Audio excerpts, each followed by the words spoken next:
Hello, അസ്സലാമലൈക്കും. എന്തൊക്കെയാണ് വിശേഷം?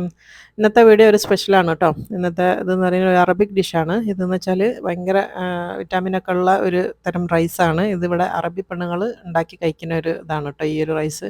അതുപോലെ തന്നെ സാൽമൺ എന്ന് പറഞ്ഞിട്ടുള്ള മീൻ വെച്ചിട്ടാണ് ഇത് ഉണ്ടാക്കുക. അപ്പോൾ ഞാനിത് സാധാ വൈറ്റ് ഫിഷ് ഫില്ലറ്റ് വെച്ചിട്ടാണ് ഉണ്ടാക്കിയത്. ഈ ഒരു റൈസ് എന്ന് പറഞ്ഞാൽ ഹെർബൽ റൈസ് എന്നൊക്കെ പറയാം കേട്ടോ. ഫുള്ള് ലീഫാണ്.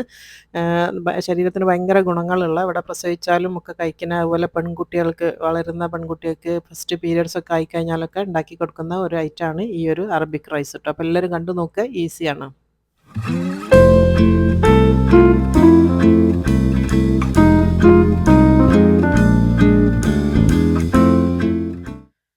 അപ്പോൾ ദാ ഈ ഒരു റൈസ് ഉണ്ടാക്കാൻ വേണ്ടിയിട്ട് നമുക്ക് ഫിഷ് ഫില്ലറ്റ് ആണ് വേണ്ടത്. അപ്പം ഞാനിവിടെ വൈറ്റ് ഫിഷ് ഫില്ലറ്റ് ആണ് എടുത്തത്. ഇതിന് പകരം സാൽമൺ കിട്ടുന്ന ആൾക്കാരാണെങ്കിൽ സാൽമൺ എടുത്താലും നല്ലതെന്നാണ് കേട്ടോ. അപ്പോൾ അതിൻ്റെ തലയോട് കൂടിയൊക്കെ കിട്ടുകയാണെങ്കിൽ അത്രയും നല്ലത്. ഞാനിതിവിടെ ഇങ്ങനെ വാങ്ങിച്ചതാണ്. അപ്പോൾ കഴിഞ്ഞ വീഡിയോയിൽ ഞാൻ ഫിഷ് ഫിംഗർ കാണിച്ചപ്പോൾ ഒരുപാട് ചോദിച്ചിരുന്നത് എവിടുന്നാണ് വാങ്ങിക്കാന്നുള്ളത്. ഒന്നുകിൽ സൂപ്പർ മാർക്കറ്റിൽ കിട്ടും, അല്ലാന്നുണ്ടെങ്കിൽ ഫിഷ് മാർക്കറ്റിൽ കിട്ടും കേട്ടോ. അപ്പോൾ ഞാനിവിടെ 1 കിലോ ഫിഷാണ് എടുത്തത്. അപ്പോൾ ഇതാ വലിയ പീസായിട്ട് മുറിച്ച് വെച്ചിട്ടുണ്ട്. അതിലേക്ക് കുറച്ച് ഉപ്പ് ഇട്ട് കൊടുക്കുക. ഉപ്പ് ഈ ഒരു പൊടി കണ്ടപ്പോൾ ചോദിച്ചിട്ടുണ്ട് ഇതെന്ത് ഉപ്പാന്നുള്ളത്. ഇത് പിങ്ക് സോൾട്ട് തന്നെയാണ് കേട്ടോ. പക്ഷേ ഞാൻ അതിൻ്റെ കല്ലുപ്പ് വാങ്ങിയിട്ട് ഞാൻ തന്നെ പൊടിച്ചെടുത്തതാണ്. മറ്റേത് അതിൻ്റെ പൊടി വാങ്ങണ സമയത്ത് എനിക്കൊരു കല്ല് കടിക്കുന്ന പോലെ ഒരു ഫീലിംഗ്. അപ്പം നല്ല പിങ്ക് ഉള്ളത് നോക്കി മാത്രം കുറച്ച് പൈസ അധികം ഉണ്ട്, അത് വാങ്ങിയിട്ട് ഞാനൊന്ന് പൊടിച്ചെടുത്തതാണ്. ഇപ്പം വലിയ കുഴപ്പമില്ല, ഇപ്പം നല്ല ടേസ്റ്റുള്ള ഉപ്പന്നായി. ഇനിയിപ്പോൾ അതാ ഒരു 1/2 ടീസ്പൂണോളം ക്രഷ് ചെയ്ത കുരുമുളക് ഇട്ട് കൊടുക്കുന്നുണ്ട്. പിന്നെ വേണ്ടത് കുറച്ച് ഗാർലിക് പൗഡറാണ്. അപ്പോൾ അതില്ലാന്നുണ്ടെങ്കിൽ നിങ്ങൾ അതിന് പകരം ഗാർലിക് അരച്ച് ചേർത്താലും മതി. അപ്പോൾ അതും 1/2 ടീസ്പൂൺ തന്നെയാണ് ഞാൻ എടുത്തത്. പിന്നെ വേണ്ടത് ക്യുമിൻ, നല്ല ജീരകത്തിൻ്റെ പൊടിയാണ്. അറബിക് ഇത് ഡിഷസിൽ ഏറ്റവും കൂടുതൽ ഉപയോഗിക്കുന്ന സാധനമാണ് ഈ ഒരു ക്യുമിൻ പൗഡർ. അതും 1/2 ടീസ്പൂണാണ് ഇട്ട് കൊടുത്തത്. പിന്നെ വേണ്ടത് പാപ്രിക്ക കേട്ടോ. പാപ്രിക്ക പൗഡറാണ് 1/2 ടീസ്പൂൺ. അതില്ലാന്ന് വെച്ചിട്ടുണ്ടെങ്കിൽ നിങ്ങൾ മുളക് പൊടി ചേർക്കണ്ട കേട്ടോ, അത് സ്കിപ്പ് ചെയ്താൽ മതി. പിന്നെ അതാ ഇതിൽ എല്ലാം കൂടെ ചേർത്തതിന് ശേഷം നന്നായിട്ട് ഇതൊന്ന് മിക്സ് ചെയ്തെടുക്കുക. ഒന്ന് തിരിച്ചും മറിച്ചൊക്കെ ഇട്ട് കഴിഞ്ഞാൽ രണ്ട് ഭാഗത്തും നന്നായിട്ടൊന്ന് മിക്സ് ആയിട്ട് വന്നോളൂ കേട്ടോ. ഇതിൽ എക്സ്ട്രാ വെള്ളവും അങ്ങനത്തെ ഒന്നും ചേർക്കണ്ട, ജസ്റ്റ് ഒന്ന് മിക്സ് ചെയ്ത് കൊടുത്താൽ മതി. ഇപ്പോൾ അത് നന്നായിട്ട് മിക്സ് ചെയ്തിട്ടുണ്ട്. ഇതിനെ അവിടെ മാറ്റി വെക്കുക. നമ്മൾ റൈസിൻ്റെ പണി കഴിഞ്ഞാൽ ഇത് ഫ്രൈ ചെയ്യാനുള്ളതാണ് കേട്ടോ. അപ്പോൾ ഇതവിടെ മാറ്റി വെക്കുക. ഒരു 10-15 മിനിറ്റൊക്കെ റെസ്റ്റ് കൊടുക്കുക. അപ്പോഴത്തേക്ക് അത് സെറ്റ് ആയിക്കോളും. ഇനിയിപ്പോൾ അടുത്തതെന്ന് പറഞ്ഞാൽ ഞാൻ പറഞ്ഞല്ലോ ഈ ഒരു ഭയങ്കര ഹെൽത്തി ആയിട്ടുള്ള ഈ ഒരു റൈസിന് വേണ്ടിയത് കുറച്ച് ഇലകളാണ് കേട്ടോ. അപ്പോൾ ഇതെന്ന് പറയുന്നത് ദിൽ ലീവ്സ് ആണ്. ഇത് വാങ്ങിക്കാൻ കിട്ടും, എല്ലായിടത്തും കിട്ടുന്നത് തന്നെയാണ്, നാട്ടിലും കിട്ടുന്ന സാധനങ്ങൾ തന്നെയാണ് കാണിക്കുന്നത്. സൂപ്പർ മാർക്കറ്റിൽ കിട്ടും. 1/2 കപ്പാണ് വേണ്ടത്. പിന്നെ അത് 1/2 കപ്പ് നമ്മൾ സാധാ മല്ലിച്ചപ്പ്, എല്ലാം നല്ല ഫ്രഷ് ആയിരിക്കണം. അതുപോലെ തന്നെ തണ്ട് ഒഴിവാക്കിയിട്ട് മാക്സിമം ഇലകൾ ഉപയോഗിക്കുക കേട്ടോ. പിന്നെ വേണ്ടത് പാസ്ലി ഇലയാണ്. അതും 1/2 കപ്പ് ഞാനിവിടെ എടുത്ത് വെച്ചിട്ടുണ്ട്. അതിൻ്റെ തടിയുള്ള തണ്ടൊക്കെ ഞാൻ ഒഴിവാക്കിയിട്ടുണ്ട്, എന്നിട്ട് ക്ലീൻ ചെയ്ത് വെച്ചതാണ്. പിന്നെ ഒരു 5 അല്ലി വലിയ അല്ലി വെളുത്തുള്ളി എടുത്തിട്ടുണ്ട്. നാടനൊക്കെ കിട്ടുകയാണെങ്കിൽ നല്ലതായിരിക്കും. ഇനിയിപ്പോൾ അടുത്ത വേണ്ടത് കുറച്ച് മിൻറ്റ് ലീഫാണ്, നമ്മളെ പുതിന. അത് ഒരു 1/4 കപ്പ് മതി. നല്ല ഫ്രഷ് തന്നെ ആയിരിക്കണം. നല്ല 1/4 കപ്പ് കഴുകി വൃത്തിയാക്കി വെച്ചിട്ടുണ്ട്. ഇനിയിപ്പോൾ അടുത്തതെന്ന് പറയുന്നത് ക്യാപ്സിക്കാണ് കേട്ടോ. പച്ച കളറിലുള്ള ഒന്ന് വലുതാണ് എടുത്തത്. ഇനിയിപ്പോൾ ഇതിൻ്റെ കൂടെ ഒരു ഇലയും കൂടി ഉണ്ട്, മൊളോക്കിയ എന്ന് പറഞ്ഞിട്ടുള്ള ഒരു ഇല ഉണ്ട്. പക്ഷെ അത് ഇവിടെ മാത്രം കിട്ടുന്നതാണ്. അപ്പോൾ ഞാൻ കാണിച്ചു കഴിഞ്ഞാൽ നിങ്ങൾക്ക് അത് ഇവിടെ കിട്ടും എന്നുള്ളൊരു ഇത് വരും. അതുകൊണ്ടാണ് ഞാനത് ഒഴിവാക്കിയത് കേട്ടോ. ഞാനിപ്പോൾ ഈ കാണിച്ച എല്ലാ സാധനങ്ങളും ഈ ഒരു മിക്സിയിലേക്ക് ഇട്ട് കൊടുക്കുക. ഇതൊന്ന് അരച്ചെടുക്കണം കേട്ടോ. എല്ലാം സെയിം ക്വാണ്ടിറ്റിയാണ്. പുതിന മാത്രമാണ് 1/4 കപ്പ് ആക്കിയത്. ബാക്കിയെല്ലാം 1/2 കപ്പ് വെച്ചിട്ടാണ് എടുത്തത് കേട്ടോ. ഒരു ക്യാപ്സിക്കവും പിന്നെ കുറച്ച് വെളുത്തുള്ളിയും. ഇനിയിപ്പോൾ ഒരു 1/2 കപ്പ് വെള്ളം നമ്മൾ ഇതിലേക്ക് ഒഴിച്ചിട്ട് ഇതിനൊന്ന് നല്ല മഷി പോലെ അരച്ചെടുക്കണം. അപ്പോൾ ഈ വെള്ളത്തിൻ്റെ അളവ് നമ്മളെ മൈൻഡിൽ വേണം കേട്ടോ, കാരണം ചോറിലേക്ക് ഒഴിക്കാനുള്ളതാണ്. അപ്പോൾ 1/2 കപ്പ് വെള്ളം ഒഴിച്ചിട്ട് നമ്മൾ അരച്ച് കഴിഞ്ഞാൽ മൊത്തത്തിൽ ഇത് 1 കപ്പ് ഉണ്ടാവും കേട്ടോ. അപ്പോൾ 1 കപ്പാണ് നമ്മൾ ഈ ഒരു സാധനം ഉണ്ടാവുക. ഇനിയിപ്പോൾ നമ്മൾ ചോറ് വെക്കുന്ന ഒരു ചെമ്പ് വെച്ച് കൊടുക്കുക. അതിലേക്ക് ബട്ടറാണ് വേണ്ടത്, അൺസോൾട്ടഡ് ബട്ടറാണ് വേണ്ടത്. 1 ടേബിൾ സ്പൂണാണ് ഞാൻ എടുത്തത് കേട്ടോ. ബാക്കി ഒലിവ് ഓയിലാണ് ചേർക്കേണ്ടത്. അപ്പോൾ നിങ്ങൾക്ക് അറിയാമല്ലോ അറബിക് ഡിഷസ് അധികം ഉണ്ടാക്കുക ഒലിവ് ഓയിലാണ്. അപ്പോൾ നിങ്ങൾക്കിപ്പോൾ ഈ ഒരു ഒലിവ് ഓയിൽ അവൈലബിൾ അല്ലാന്നുണ്ടെങ്കിൽ പകരം വേണമെങ്കിൽ ആട്ടിയ വെളിച്ചെണ്ണ ഒക്കെ ഉണ്ടെങ്കിൽ അതിലുണ്ടാക്കിയാലും മതി. അപ്പോൾ എൻ്റെ അടുത്ത് ഇപ്പോൾ ഇതുള്ളതുകൊണ്ട് ഞാൻ അതന്നെയാണ് എടുത്തത്. ഇനിയിപ്പോൾ അതിലേക്ക് ഒരു 3 ബേ ലീഫും അതേപോലെ തന്നെ ഒരു സിന്നമൺ സ്റ്റിക്കും പട്ട അതും കൂടെ ഇട്ട് കൊടുത്തിട്ടുണ്ട്. ഒന്ന് മുരിഞ്ഞോട്ടെ, ആ ബട്ടറൊക്കെ ഒന്ന് മെൽറ്റ് ആവുകയും ചെയ്തോട്ടെ കേട്ടോ. അത്രയും നേരം ഒന്ന് ഇളക്കി കൊടുക്കുക. പിന്നെ ഇതിലേക്ക് വേണ്ടത് സ്റ്റോക്കാണ്. അപ്പോൾ ഞാനിവിടെ എളുപ്പത്തിന് വേണ്ടിയിട്ട് ചിക്കൻ മാഗി ക്യൂബിൻ്റെ 2 സ്റ്റോക്കാണ് ഇട്ട് കൊടുക്കുന്നത്. അതിന് പകരം നിങ്ങൾ മുഴുവൻ തോടുക്കുള്ള മീനൊക്കെയാണ് ഉപയോഗിക്കുന്നതെന്നുണ്ടെങ്കിൽ ആ ഒരു തല മാത്രം പുഴുങ്ങിയെടുത്തിട്ട് അതിൻ്റെ വെള്ളം ഒഴിച്ച് കൊടുത്താൽ മതി കേട്ടോ. അതിൻ്റെ ആ ഒരു മീനിൻ്റെ തല പുഴുങ്ങിയിട്ട് ഉപ്പിട്ടിട്ട് പുഴുങ്ങിയിട്ട് അത് ഒഴിച്ച് കൊടുത്താൽ മതി. എല്ലാം നിങ്ങൾ ചിക്കൻ വെച്ചിട്ടാണ് ചെയ്യണമെങ്കിൽ ചിക്കൻ നന്നായിട്ട് പുഴുങ്ങിയതിന് ശേഷം അതിൻ്റെ വെള്ളം ഒഴിച്ചാലും മതി. ഞാനിപ്പോൾ ഇവിടെ ചിക്കൻ സ്റ്റോക്കാണ് എടുക്കുന്നത് കേട്ടോ. 2 ക്യൂബ് ഇട്ട് കൊടുത്തിട്ടുണ്ട്. ഇനി അതൊന്ന് മെൽറ്റാക്കി എടുക്കണം, ഒന്ന് അലിയണം.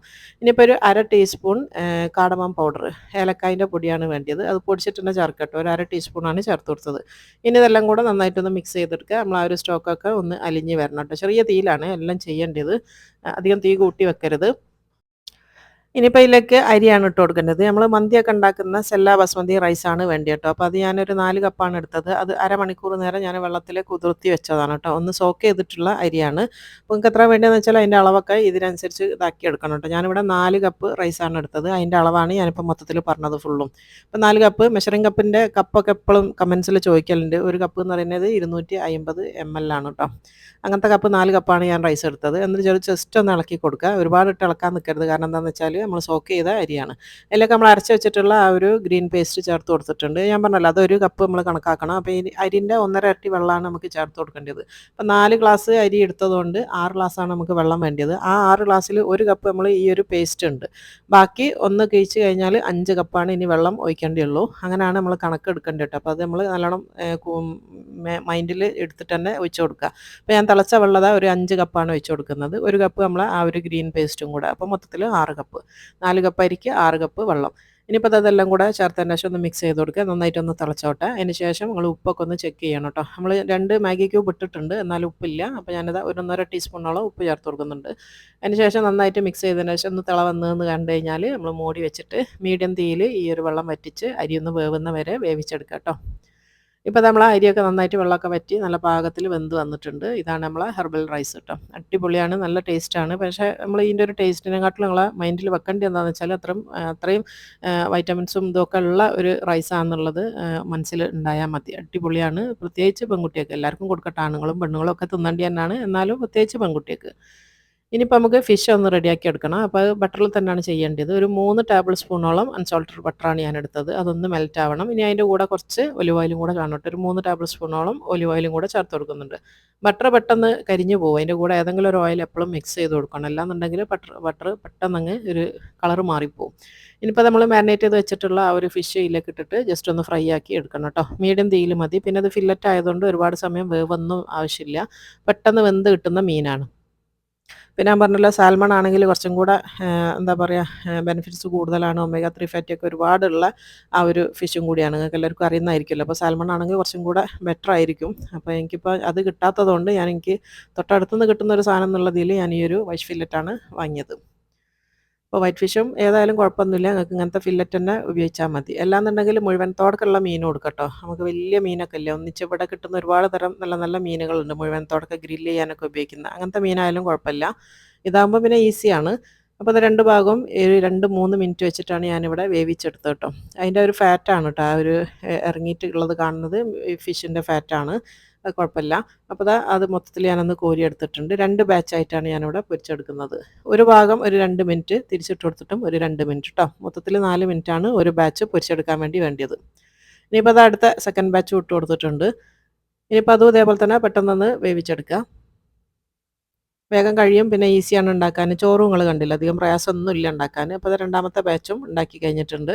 ഇനിയിപ്പോൾ ആ സെയിം എണ്ണ തന്നെ കേട്ടോ, അതിലുള്ള ആ സെയിം തന്നെ. അതിലേക്ക് 1 ടേബിൾ സ്പൂൺ നല്ല ചെറുതായിട്ട് അരിഞ്ഞിട്ടുള്ള ഗാർലിക്കാണ് ഇട്ട് കൊടുക്കുന്നത്. അപ്പോൾ അത് ഇട്ട് കൊടുത്തതിന് ശേഷം ഒരു ഗോൾഡൻ കളർ ആകുന്ന വരെ, ലൈറ്റ് ഗോൾഡൻ കളർ ആകുന്ന വരെ അതൊന്ന് ഫ്രൈ ആക്കി എടുക്കണം കേട്ടോ, കരിഞ്ഞു പോകരുത്. ഇപ്പോൾ അത് ലൈറ്റ് കളറിൽ ഗോൾഡൻ കളർ ആയിട്ടുണ്ട്. ഇനി ഇതിലേക്ക് കുറച്ച് ചുവപ്പ് കളറിലുള്ള ക്യാപ്സിക്കല്ലേ, റെഡ് ബെൽ പെപ്പറാണ്, അത് ഇട്ട് കൊടുക്കുക. ഒരു 1/2 കപ്പാണ് വേണ്ടിയത്. അപ്പോൾ അതും കൂടെ ഇട്ടതിന് ശേഷം ഒരു 2 മിനിറ്റ് നേരം ഒന്ന് വഴറ്റിയെടുക്കുക. ഒരു പകുതി വെന്താൽ മതി കേട്ടോ. ഒരുപാടിട്ട് വഴറ്റി നമ്മൾ വേവിച്ചെടുക്കണ്ട. ഒരു പകുതി 1-2 മിനിറ്റ് നേരം ഇതൊന്ന് വഴറ്റിയെടുക്കണം. അപ്പോൾ അത് എന്താ പറയുക, വാടുന്ന നേരം കൊണ്ട് ഞാനിപ്പോൾ 1 ടീസ്പൂൺ കോൺഫ്ലോർ ഒരു കപ്പിലെടുത്ത് വെച്ചിട്ടുണ്ട്. 1 ടീസ്പൂൺ മതി കേട്ടോ. അതിലേക്ക് ഒരു 1/2 കപ്പ് വെള്ളം കൂടെ ചേർത്ത് കൊടുക്കുക. എന്നിട്ട് നന്നായിട്ടൊന്ന് മിക്സ് ചെയ്ത് മാറ്റി വെക്കാം കേട്ടോ. അത് ലാസ്റ്റിലേക്ക് ഒഴിക്കാനുള്ളതാണ്. ആദ്യം തന്നെ മിക്സ് ചെയ്ത് വെച്ചാൽ എളുപ്പമാവും. ആ കട്ടല്ലാണ്ട് ഒന്ന് ഇളക്കിയിട്ട് അതവിടെ മാറ്റി വെക്കുക.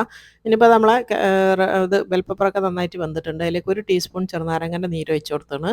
1 ടീസ്പൂൺ മതി കേട്ടോ, കൂടുതൽ വേണ്ട, അന്നേരം പുളി കൂടി പോവും. 1 ടീസ്പൂൺ ചെറുനാരങ്ങൻ്റെ നീര് ഒഴിച്ച് കൊടുത്താണ്. ഇനിയിപ്പോൾ ഇതിലേക്ക് ആവശ്യത്തിന് ഉപ്പ് ഇട്ട് കൊടുക്കട്ടെ. ഈ ഒരു ഇതിലേക്ക് വേണ്ടി മാത്രം ഉപ്പ് ഇട്ട് കൊടുക്കുക, നോക്കിയിട്ട് ഇട്ട് കൊടുക്കുക. ഞാനിപ്പോൾ ഒരു 1/2 ടീസ്പൂണോളം ഉപ്പ് ഇട്ട് കൊടുത്താണ്. ഇനിയിപ്പോൾ ജസ്റ്റ് ഒന്ന് മിക്സ് ചെയ്ത് കൊടുക്കുക. ആ ഉപ്പൊക്കെ ഒന്ന് മെൽറ്റ് ആയിക്കോട്ടെ. ഒന്ന് ഇതായി എന്ന് കണ്ടു കഴിഞ്ഞാൽ നമ്മൾ നേരത്തെ കലക്കി വെച്ചിട്ടുള്ള ആ ഒരു കോൺഫ്ലോറിൻ്റെ മിക്സ് ഇതിലേക്ക് ഒഴിച്ച് കൊടുക്കാം. അപ്പോൾ അത് ഒഴിച്ച ഉടനെ തന്നെ നല്ല കട്ടിയാവും കേട്ടോ. അപ്പോൾ അതൊന്ന് വെന്ത് വരണം. അതുകൊണ്ടാണ് അധികം വെള്ളം ഒഴിക്കേണ്ട. ആദ്യം കുറഞ്ഞ ഇതിൽ ഒഴിച്ചിട്ട് നന്നായിട്ട് ഇതിനൊന്ന് വേവിച്ചെടുക്കുക. അപ്പോൾ നല്ല കട്ടിയിലാണ് ഉണ്ടാവുക, പെട്ടെന്ന് വെന്ത് വരും. അപ്പോൾ അതൊരു 10 സെക്കൻഡൊക്കെ എടുക്കും അതൊന്ന് വെന്ത് വരാൻ. അതിന് ശേഷം അത് 1 കപ്പ് വെള്ളം ഒഴിച്ച് കൊടുത്തോളൂ കേട്ടോ. ഇനിയിപ്പോൾ അതെല്ലാം കൂടെ ഒന്ന് മിക്സ് ചെയ്തിട്ട് നന്നായിട്ടൊന്ന് കുറുക്കിയെടുക്കുക. ആ ഒരു കോൺഫ്ലോറും നന്നായിട്ടൊന്ന് വെന്ത് വരണേ. അതിൻ്റെ ശേഷം ഞാനിപ്പോൾ 1 ടീസ്പൂൺ സോയാ സോസും കൂടെ ഒഴിച്ച് കൊടുത്തിട്ടുണ്ട്. എന്നിട്ടൊന്ന് മിക്സ് ചെയ്തെടുക്കുക. ഇപ്പം നമ്മളെ സോസ് ഇവിടെ റെഡി ആയിട്ടുണ്ട് കേട്ടോ. ഇത് നമ്മളെ ആ ഒരു ഫിഷിൻ്റെ ഡിപ്പിംഗ് സോസാണ് അതിൻ്റെ മേലെ ഒഴിക്കാനുള്ള. അപ്പോൾ അത് നല്ല പാകത്തിലായിണ്. ഇനിയിപ്പോൾ ഇതിലേക്ക് വേണ്ടിയ കുറച്ച് ദിൽ ലീവ്സ് ഇതിൻ്റെ മേലെ ഇട്ട് കൊടുക്കുക കേട്ടോ. നല്ലൊരു ഫ്ലേവറാണ് ഈ ഒരു ദിൽ ലീവ്സിന്. കഴിക്കുന്ന ആൾക്കാർക്ക് അറിയാൻ പറ്റും, കഴിക്കാത്തവർക്കാണ് പറഞ്ഞു തന്നത്. ഇനിയിപ്പോൾ ഇതിൻ്റെ ഒരു ഡിപ്പിംഗ് ആണ് ഉണ്ടാക്കുന്നത്. കുറച്ച് മല്ലിച്ചപ്പ് ഇട്ട് കൊടുത്തിട്ടുണ്ട്, 2 ടേബിൾ സ്പൂൺ ഉണ്ടാവും. അതേപോലെ തന്നെ 2 അല്ലി വെളുത്തുള്ളി ഇട്ടിട്ട് തൈര് ഉണ്ടാക്കാൻ വേണ്ടിയിട്ടാണ്. പിന്നെ അതാ കുറച്ച് പുതിനയും കൂടെ ചേർത്ത് കൊടുത്തിട്ടുണ്ട്, 2 പച്ചമുളകും കൂടി ഇട്ട് കൊടുക്കുക. അതൊന്ന് നന്നായിട്ടൊന്ന് ചതുക്കി കൊണ്ടുവരാം കേട്ടോ, ഒന്ന് അരച്ചെടുക്കുക. ഇപ്പോൾ അത് അരച്ച് കൊണ്ടുവന്നിട്ടുണ്ട്. ഇതിന് നമുക്ക് വേറൊരു പാത്രത്തിലേക്ക് മാറ്റാം. ഇപ്പോൾ ഞാനത് പാത്രത്തിലേക്ക് മാറ്റിയാണ്. ഇതിലേക്ക് ഇനി തൈര് ഇട്ട് കൊടുക്കുകയാണ് ചെയ്യേണ്ടത് കേട്ടോ. തൈര് ഇട്ടിട്ട് നന്നായിട്ട് ഇതിനൊന്ന് മിക്സ് ചെയ്തെടുക്കണം. ഇത് നമുക്ക് ആ ഒരു ചോറിനും ഫിഷിൻ്റെ കൂടെയൊക്കെ കൂട്ടി കഴിക്കാനുള്ള ഒരു ഡിപ്പിംഗ് ആണിത്. അപ്പോൾ അത് നന്നായിട്ട് വെച്ചെടുത്തു. ഇനി കുറച്ച് വെള്ളം കൂടെ ഒഴിച്ചിട്ട് ഇതിനൊന്ന് ലൂസാക്കിയിട്ട് ഒന്ന് മിക്സ് ചെയ്തെടുക്കുക. ഇതിപ്പോൾ കട്ടത്തൈരായതുകൊണ്ട് കുറച്ച് വെള്ളം വേണം. അപ്പോൾ അത് വെള്ളം കൂടെ ഒഴിച്ചതിന് ശേഷം നന്നായിട്ട് മിക്സ് ചെയ്ത് എടുക്കുക കേട്ടോ. അതിലേക്ക് ആവശ്യത്തിന് ഉപ്പും ചേർത്ത് കൊടുക്കണം. ഒരു 1/4 ടീസ്പൂൺ ഉപ്പും കൂടെ ചേർത്താണ്. പിന്നെ പച്ചമുളക് ചേർത്തുകൊണ്ട് എരിവിനി നമ്മൾ വേറെ ചേർക്കേണ്ടിയില്ല, പച്ചമുളക് ഇതിലുണ്ട്. ഇപ്പോൾ അത് നന്നായിട്ട് മിക്സ് ചെയ്ത് മാറ്റി വെച്ചാണ്. ഇപ്പോൾ നമ്മളെല്ലാം ഇവിടെ റെഡി ആയിന് കേട്ടോ. ഇനി നമുക്കിത് വിളമ്പാൻ നിൽക്കാം. അപ്പോൾ നമ്മളെ ചോറ് ഇതാ നല്ല ചൂടോട് കൂടിയുള്ള നല്ല പാകത്തിലുള്ള നല്ല അടിപൊളി റൈസാണ് കേട്ടോ. സൂപ്പർ ടേസ്റ്റിയാണ്. നമ്മളിന്ന് കഴിക്കുന്ന ഒരു ടേസ്റ്റിൽ നിന്നും വ്യത്യാസമുള്ള ഒരു റൈസാണ്. പിന്നെ ഞാൻ പറഞ്ഞല്ലോ, ഇതിൽ ഒഴിവാക്കിയ ഒരു ഇല എന്ന് പറയുന്നത് ഒരു മുളകൊക്ക എന്ന് പറഞ്ഞിട്ടുള്ള ഇവിടെ മാത്രം കിട്ടുന്ന, അറബിക്കിൽ ഇവർക്ക് മാത്രം കിട്ടുന്ന ഒരു ഇല ഉണ്ട്. അതിൻ്റെ ടേസ്റ്റ് ഒരു വേറൊരു ടേസ്റ്റാണ്. അതും കുറച്ചൊരു 1/4 കപ്പ് ചേർക്കണം. പക്ഷേ അത് ചേർത്ത് കഴിഞ്ഞാൽ ഇത് കാണുന്ന എല്ലാവർക്കും ചിലപ്പോൾ ആ ഒരു ഇല കിട്ടിക്കൊള്ളുന്നില്ലല്ലോ. അതുകൊണ്ടാണ് ഞാനത് സ്കിപ്പ് ചെയ്തത് കേട്ടോ. അപ്പോൾ ഞാനതൊന്ന് വിളമ്പുന്ന പാത്രത്തിലേക്ക് ഒരു ഷേപ്പാക്കാൻ വേണ്ടി ഞാനൊരു വേറൊരു പാത്രത്തിൽ ഒന്ന് ഇട്ട് വെച്ചതാണ് കേട്ടോ. അപ്പോൾ അതാ കുറച്ച് ഒരാൾക്കുള്ള പോർഷനാണ് കാണിക്കുന്നത്. ഇനിയിപ്പോൾ അതാ നമ്മൾ പൊരിച്ച് വെച്ചിട്ടുള്ള നമ്മളെ ഫിഷ് ഒരു 2 പീസ് അല്ലെങ്കിൽ 3 പീസൊക്കെ എത്രയാണോ വേണ്ടിയെന്ന് വെച്ചാൽ, അപ്പോൾ അതാ ഫിഷും ചേർത്ത് കൊടുത്തിട്ടുണ്ട്. ഇപ്പോൾ നമ്മൾ ഉണ്ടാക്കിയിട്ടുള്ള ആ ഒരു തൈര് കേട്ടോ ഡിപ്പിങ്. പിന്നെ വേണ്ടി നമ്മൾ ഉണ്ടാക്കി വെച്ച ആ ഒരു സോസില്ല, അത് ഈ ഒരു ഫിഷിൻ്റെ മേലെ ഒഴിച്ച് കൊടുക്കുക കേട്ടോ. നല്ല ടേസ്റ്റാണ് ഇതിങ്ങനെ ഒഴിക്കുന്ന സമയത്ത്.